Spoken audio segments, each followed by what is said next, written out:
next man up mentality is officially a part of the Denver Nuggets identity. A gutsy win over the Milwaukee Bucks here at home at Ball Arena, 108-104, the final.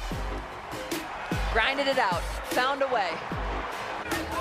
This is a Milwaukee team that came in with some momentum. They'd beaten the Lakers a couple of days ago. They did so in actually pretty dramatic fashion, and they thought they were going to come into Denver and do something similar, but that man and the Nuggets said nope. Nope. Nuggets get the 4-point win. Welcome inside Colorado Social. Welcome to Nuggets Postgame Live, presented by your Front Range Toyota dealers. I'm Katie Wingy. He is Chris Dempsey. Demps, the way that the Nuggets responded after that loss to Atlanta, still not having Jamal Murray in this game, how would you describe what you saw tonight? Yeah, kind of a late scratch with Christian Brown as well. It's really good stuff. And like we know that we're in the midst of probably an entire month where things are going to be a little bit up and down. There's going to be weird lineups out there. Players are going to be in, players are going to be out. And so how do you respond? And can you keep yourself in a great many of these games? And can you steal some? Can you play 500 or just a little bit better than that? And then the cavalry comes and now you're whole again. And so today was just one of those games where, yeah, you know what? You can pick this team off. The Milwaukee Bucks, they have been playing a little bit better lately. But on the balance of the season, this is a team that was a little bit flawed, and that if you came with the right attitude and intention with how you played, you could put yourself in position to win. And that's what the Nuggets did today. And so the next man up was pretty much everybody on the team today. I mean, there were so many good performances. It was really well done. David Adelman always mentions professional wins, and this felt like that. A team that maybe thought others didn't believe they could win a game like this, and they always have that approach of, okay, we're going to come in here, we've got nothing to lose. Let's go out and execute and at least give ourselves a chance. They gave themselves a chance late in this one, and they end up with a 4-point victory. All right, let's get to our assist of the game. It was the Denver Nuggets bench, and it's brought to you by Ball Corporation. The bench had 46 points in this game. Tim Hardaway Jr. had 25 of them. You heard Scott Hastings mention plus 27. Tim was. And then you have Bruce Brown contributing as well, handling some of the ball handling duties in this game, and Zeke Naji, a double-double for him. Yeah, so I think there were two areas that you could really try to punish the Milwaukee Bucks. One was on the glass. They did that. We'll get to that later. Two was on the bench. And, Milwaukee's bench is not great. And what the Nuggets are bringing off the bench are primetime veterans like Tim Hardaway Jr. What a game for him tonight, just everywhere, right? I mean, when the jump shot is going for him, it is a thing of beauty. But then also this, he doesn't necessarily always settle for a three-point shot. So just when you think he's going to take a three, he'll drive a closeout, he'll get to a mid-range, he'll get to the rim and get to himself to the free throw line. This was just a great acquisition, obviously, over the offseason. Yeah, correct. Both offensively and defensively, but they needed his offense tonight. I would say timely shot maker, 5 of 9 from the three-point line. Might be a top 5 signing in Nuggets history. I mean, he's been great fit so far with this roster. But he might be. He might be. You agree? Well, we'll see how the rest of this season goes, but yeah. Incredible. He's been a great fit in terms of the way that he plays, in terms of his veteran leadership, in terms of off the court, on the court. He's been phenomenal. Yeah, I mean, look, the Nuggets needed a boost from the bench. Last year didn't go the way they wanted it to from a bench standpoint. Yes, the depth standpoint. Correct. So you signed Tim Hardaway, you signed Bruce Brown. Both of these players play really well here in this game tonight, and this is just exactly what you're paying for. So Tim Hardaway has been a very productive player in this league, and I think they have him playing a role that is going to preserve him for the long haul. That's the goal. Yeah, exactly right. I mean, Vic asked him after this game, would you like to start? And then he just kind of gave the right smile and whatever. But what David Adelman understands is that you cannot run him into the ground. Now, this was 35 minutes here tonight. But by and large, the minutes will be low. That means the effectiveness for what he's giving you and the time that he's on the court will be high. And it's a really beautiful thing. Aaron Gordon back in the starting lineup tonight for the Denver Nuggets. And you mentioned this, Demps. They matched his minutes with Giannis Antetokounmpo's. On both ends of the floor, how did AG contribute? Yeah, this was going to be a rough game for him because Giannis it's like super physical, right? Because Giannis is going to beat you up over the course of the game.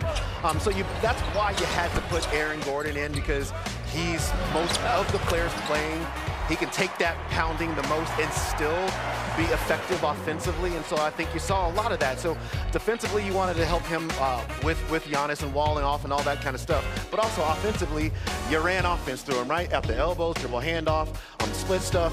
All of those things, Aaron Gordon does really, really well. So it was just really nice to see him back in the starting lineup.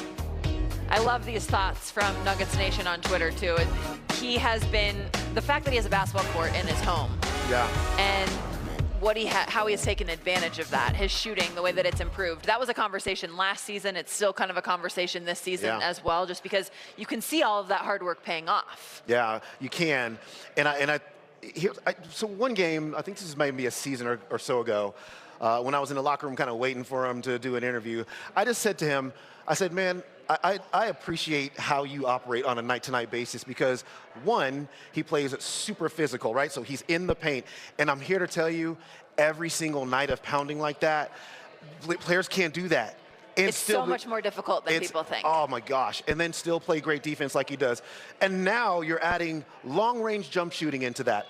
So the first thing that goes when you play that physically is your legs. Yes. And so you need them for those 24, 25, 26-foot jump shots. And so he's still able to be effective from long range, still isn't shying away from contact in the paint, and then still has the energy to play all the defense on that side of it. It just is so well done. Success in the first half, and shots fell for us. We played the way we play in the first half offensively, I thought. We played out of the split game, off the elbows, all those things, and they turned it up to start the third. I think it was 13-1. And I didn't, there was no panic there. I thought the guys just stayed with it. And that's a sign of a team that thinks they should be in these games and they should win these games. And, then beyond that, I'd say just knowing what it takes to win a game. We didn't shoot the ball well from 2, but only 9 turnovers. And we just kept saying that if we can just get shots up, which sounds crazy, but it's true, it gives you a chance to get back and load up on Giannis. It gives you a chance to load up quickly to get back out to their shooters. Which is the major issue with that team. So, I don't know, man. We're just playing really hard, and it's fun to watch. And you stay in these games long enough in the NBA, you have a guy like Tim Hardaway that can do this. He has 25 points. And Zeke comes off the bench. He's 14 and 10. These guys are NBA roster players for a reason. And when you have those guys, you can win games. I was really proud of the group. Other than boxing out and jumping high, what are the things that you guys were able to do to win the rebounding battle tonight without both of your main centers? I just say pure effort, and we did this in Philly well. Boston, because Boston is very interesting because they're small, but they're an incredible offensive rebounding team. Just everybody staying in the paint, staying in the fight. Because if you do that and you can get a carom of the ball or a deflection or whatever it is, the odds are better that you're going to get the ball. You'll end up with it. And I know that sounds simplistic, but in today's NBA, you're always looking for advantage breaks, guys running lanes. And we just can't be that team right now. That can't be us. We have to win the rebound with 5 people and then just rely on the fact that, if we can just create good enough shots, decent shots, we'll be in the game. And that's what we did. And, to your point, to out-rebound that team is really cool. On a night where they downsize at the end. But, man, when Miles and Giannis are out there, it's something. Zeke was the game's leading rebounder. What's clicking for Zeke right now in your mind? Yeah, just playing free. He's playing confident. His finishing's been really good as of late, which is a major key for us right now because he's rolling on the rim so much. And he's creating 2-on-1s and 3-on-2s. And I thought Zeke, a few times his role actually created, corner 3 shots for other guys. So, he's just playing within himself. And, when you play within yourself and you have a cockiness to you and how you play, then you're in a really, really good spot, as a professional basketball player. So, I was really proud of him. I didn't play Duran tonight. I had him planned to be part of the rotation, but I just thought those guys played so well off the bench. Plus 27, plus 15 for Bruce, plus 22 for Zeke. So you just kind of roll with that group, with obviously Jalen, Aaron, Pate, Spence, Hunter just gave us great effort to start. Tough third quarter. We found a unit that can win the game. Tim Hardaway mentioned that Philly game inspired him and some of the vets. How much groundwork did they lay down by winning that game for games like this? Yeah, I think all of it. And having our guys, our best rotational players watching that game and seeing the, complete buy-in by that group. And the way they won the game, just by doing it, by scrapping. Even the last play, it's just a scrap play. It does instill confidence in your better guys when they come back, because they see that the other men in that locker room are capable, confident, and they can help them out, when they come back. So it's just been a really unique, stressful last 4 games, but we found a way. And I said it before the game. I told the team in there, the Atlanta fourth quarter, that stuff happens, and it's easy to dwell on that and say, hey, the offense sucked and they blew us out. Yeah, they did. And then you move on, and then you attack this game. And you can't live in negativity in the NBA, because there's negative times and there's these great positive times like tonight and in Philly and in Boston. But you have to keep yourself measured, and you got to keep yourself moving with the schedule. That's what we're trying to do. Coach, can you talk a little bit about Hardaway's ability to create, but also play within the offense when you're without Jamal and with the other guys? Yeah, he's got an incredible feel for when to screen and when to slip, and that's a lot of what we do anyway. When Yoke, is healthy, he's one of the better out of timeout players in the league. For a coach, it's a joy to draw plays for that guy. But he's a very underrated screener, and because of his shooting ability, with people chasing him over and over and over, it allows him to dribble into the paint because they're forcing him there, and he really does take his time in the mid-range jump shots. He's just got such a good feel for who he is, and you can see it. He's mastered this over the years. He knows his game, and he stays within that, the parameters of what that is. And I'll say this just in case you guys are going to ask me. If he goes 1 for 10 from 3 in the next game, I hope he does. I hope he keeps shooting.